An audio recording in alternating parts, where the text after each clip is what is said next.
Gulxamar do'stlar qaranglar, ma gulimizning echilishiga odamning aqli yetmaydi. Xuddi sun'iy gullarni akilib sanchib qo'ygandeklar, sap-seriq, to'xon, holrang, oq, qizil, 4-5 xil rangni ifodalab echildi.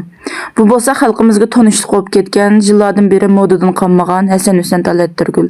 Bu Şinjan'daki janub taraflarda qishdan chiqalaydi, shimol taraflarda bir 2 yilgacha odat yugab beringlar, mashaqlar pishib bo'lgacha. Undan keyin 3-yildan boshlab yugimsanlar bo'ldi. Bu ayt yozilmiş 5-6 mezgilda qumdek shundaq bak chiroyli ichilib ketadi, har xil ranglarni ifodalab. Bu nimishqa har xil rangni ifodalaydi deganda boshda ichilganlari qip-qizil ichilib, andan keyin seriq o'zgarib, andan keyin to'xon o'zgarib, ondan keyin yana holrang o'zgarib, andan keyin oqiribla rang o'chib, oxirida to'zib ketadi. Shunga boshda ichilganlari to'q rang, andan keyin yana bir xil rang, ondan keyin yana bir xil rang bo'lib, shunga har xil ranglarni ifodalab qoldi. Ko'chatning ostidagi seriq qarg'a isib qo'ydim do'stlar. 1 metrdan 1,5 metrgacha kelgan ko'chatlarni undidarda va do'yin do'konlarda setvatimiz.